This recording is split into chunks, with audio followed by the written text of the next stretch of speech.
Halo guys, tahukah kamu tentang rambut gimbal gaya rambut Rastafarian yang terus eksis? Mulai dari musisi, pemain sepak bola, pemain basket hingga artis, ada yang memiliki gaya rambut gimbal ini guys.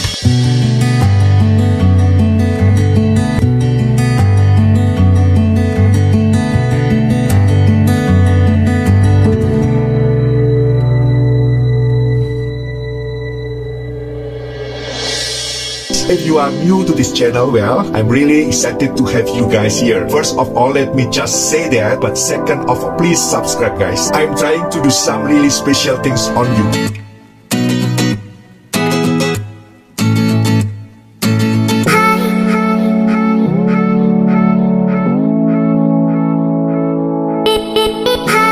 Dalam history of the humanity, selalu ada beberapa manusia yang melampaui hukum fisika, atau setidaknya batas-batas realitas yang diketahui oleh orang-orang sejamannya.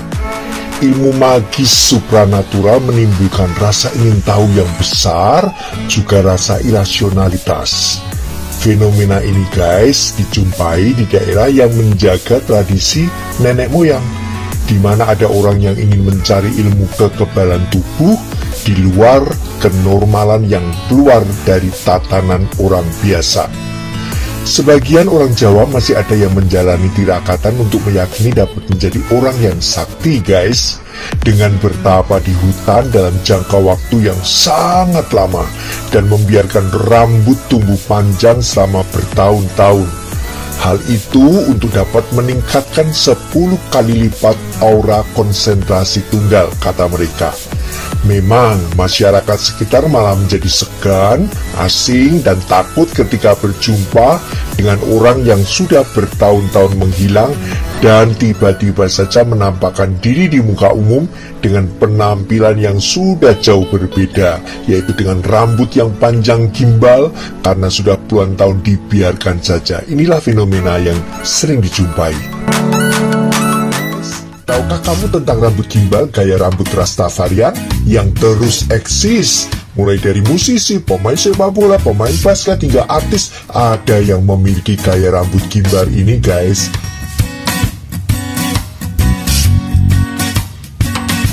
Pernahkah kamu bertanya-tanya kenapa rambut gimbal begitu populer ya di berbagai negara dan tetap hits sampai sekarang?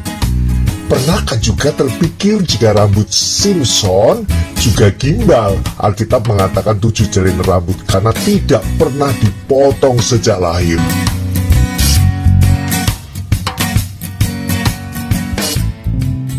Samson atau Simpson artinya pria matahari.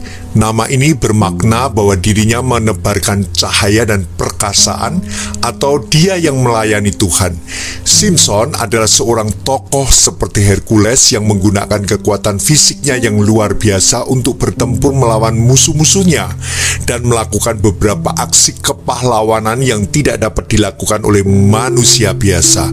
Bergulat melawan singa, menghancurkan pasukan musuh dengan hanya menggunakan tulang rahang keledai, dan merobohkan sebuah bangunan raksasa. Joan Comey adalah seorang penulis buku Who's Who in the Bible, The Old Testament and the Apocrypha, The New Testament, menyatakan bahwa cerita Simpson yang sedemikian akuratnya mengenai waktu dan tempat membuktikan bahwa Simpson adalah figur yang nyata yang menggunakan kekuatan fisiknya untuk melawan bangsa-bangsa yang menjajah Israel dan bukan hanya sebuah cerita legenda saja. Kejatuhan Simpson dikarenakan terpikat dengan kemolekan tubuh perempuan dari lembah Sorek. Hal ini bisa juga terjadi di antara kita kaum lelaki yang kadang kejatuhannya justru karena kemolekan tubuh wanita.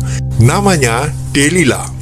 Ia membujuk Simpson untuk memberitahukan apa kelemahan Simpson, karena dengan diikat tali pun dengan sekali serentak tali akan terputus dan Simpson dapat menghajar orang-orang Filistin. Sampai akhirnya Delilah berhasil mengetahui kelemahan Simpson karena Simpson memberitahunya Simpson akan kehilangan kekuatannya jika rambutnya dipotong. Diam-diam, Delilah mencukur rambut Simpson saat dia tertidur lelap dan mengikatnya. Saat dibangunkan, Simson sudah dikepung orang Filistin.